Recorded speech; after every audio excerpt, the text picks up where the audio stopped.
And so he said, it's like that, Hislop, with Swami. Swami turns the key, so to speak, and the universe runs itself.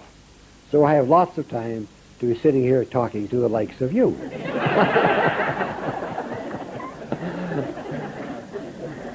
And so I said, well, Swami, then are you in different form and different places to carry on the work? He said, no, certainly not. He said, there's only one avatar. But now, Hislop, tell me about the rays of the sun. Are the rays of the sun any different from the sun itself? So I had to say, no, Swami, no different. The rays of the sun are like the sun itself. So he said, well, Swami's influence goes out like that. But there's only Swami, no one else. So he has, he made a very important statement there. The statement was that everything that happens is automatic. Karma, everything that happens is because it's bound to happen. The engine is bound to keep running. And therefore, where is free will?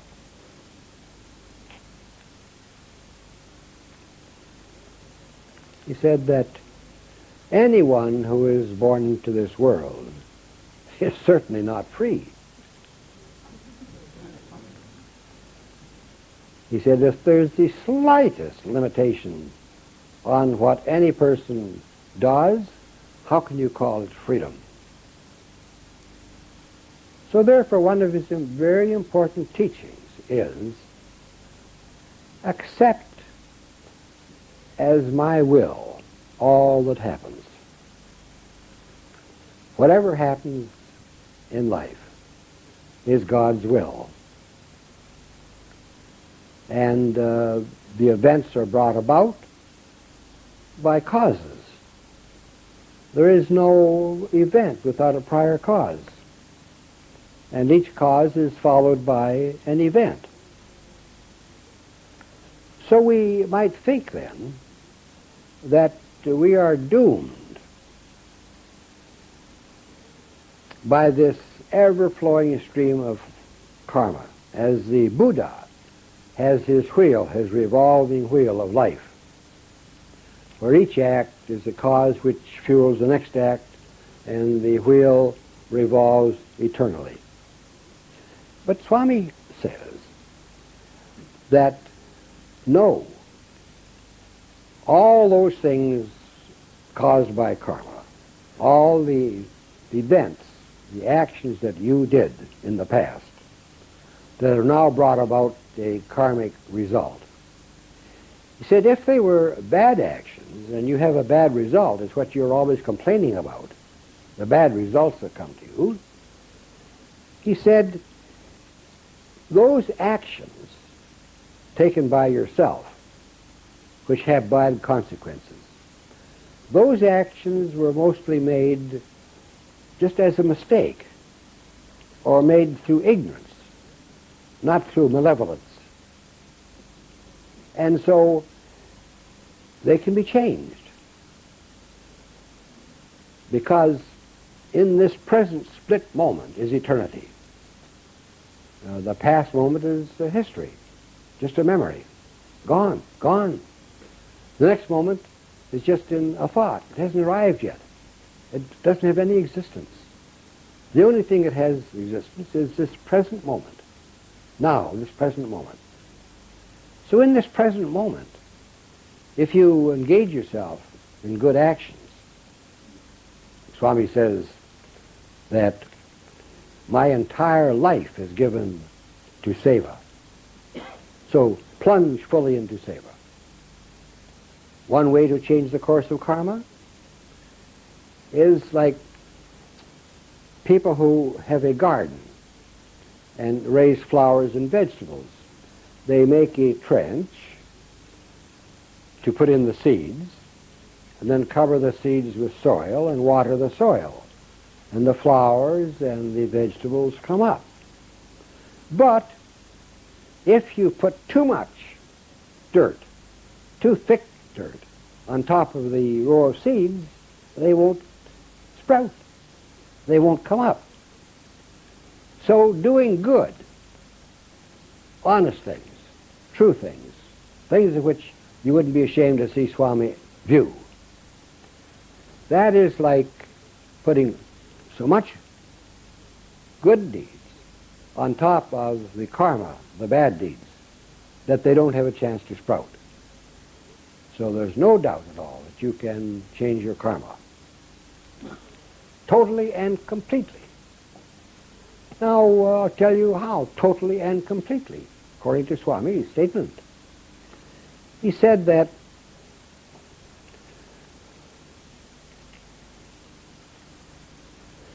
suppose you hear Tat Twam Asi, Tat Twam Asi, which means that thou art, that being the absolute divinity, that thou art divinity, thou art the absolute. That's the statement. So he said, when you hear that, why aren't you God immediately? But you don't do it. So, absolute statement from Swami that the entire river of karma can be set aside and completely done away with just by immediately turning to the fact of the truth, Tat Twam Asi, that I am, God I am. So much for karma. Now,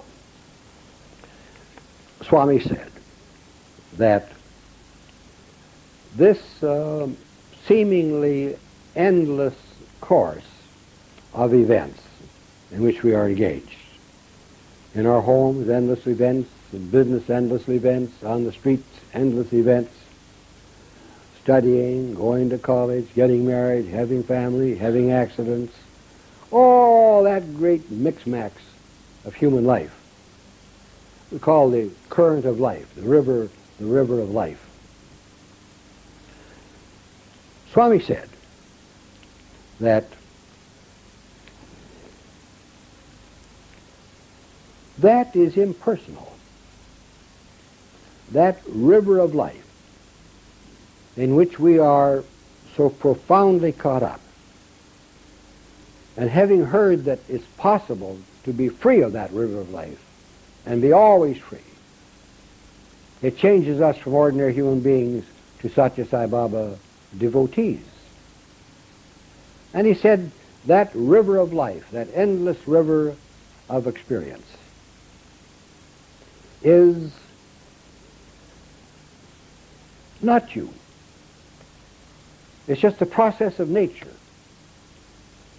which has its own meaning and its own business, its own concern. That to identify ourselves with all the things that happen in our life is to say that we are those events. Swami says, no, not so. That at all times we are divinity, entirely apart from, entirely free from those events, just the witnesser, the witnessing of all those events. Now, the difference between the witness and the doer, the conviction that we are the doer, is what binds us to this river of experience. If, on the contrary, we step aside from that and say that all these happenings are the result of karma, and karma is the Lord, Swami turns the switch on his engine and the whole thing runs. He's responsible for the whole thing. You could say karma or God, almost interchangeably. So Swami says, advises us, to accept everything that happens as God's will, to bear with it with patient courage, to bear with it using patient courage, and to then engage in self-inquiry, so we may know directly who we are. See, the trouble is now, we know all these things indirectly. We hear Swami talk, or we read what Swami says in a book, or we find out what Sage Ostravakra said to King Janaka, or what Vashishta said to Lord Rama, or what Baba says in a speech, or what Baba says to us personally. So all we know is that indirect knowledge, book knowledge, what somebody says. And that's like the wind. Hits you and passes and is gone. So what does Swami say? He says that you must exchange this indirect knowledge for direct knowledge. Now, for example, I have these small notes, in case I forget and have to look at my notes. And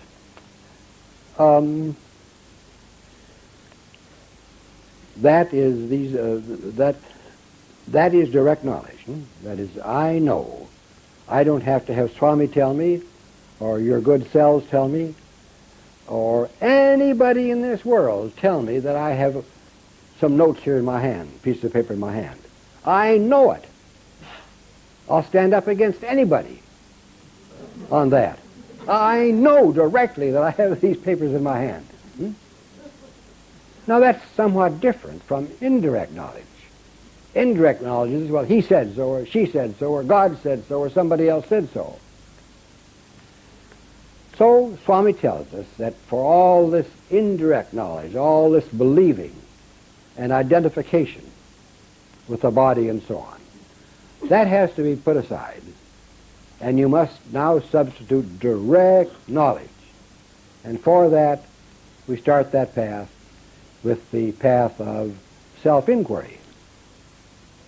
And we find, once we start the path of self-inquiry, that we identify ourselves with the body. Natural, normal. I identify myself. Here's Hislop sitting here talking all this nonsense. And you say yourself, I am sitting here listening to the speaker.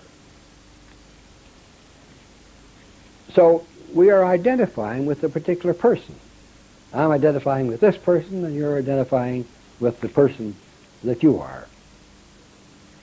Now, Swami says that that is original sin.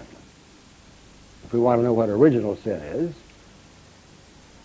I don't know how you'd interpret it into Adam and Eve, but Swami says that original sin is the belief that you are the body.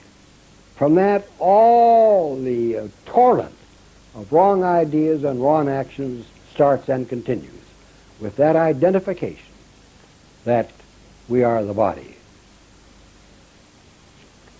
Now, he tells us that you could understand, perhaps in this way. We all notice that we have a shadow. And when we are out walking, our shadow has all sorts of experiences. It's of a certain size. It's mixed up and muddled, or it's sort of supreme. It goes along the street. It's run over by a car.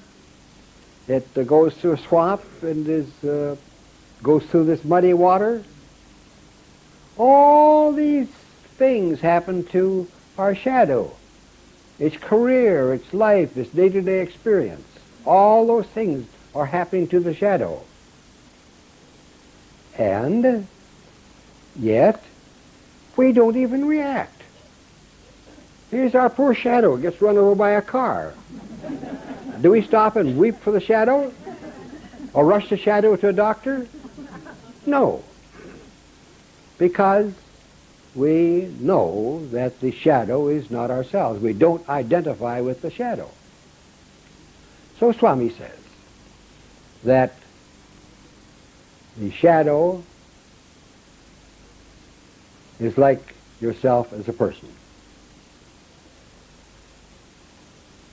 Just as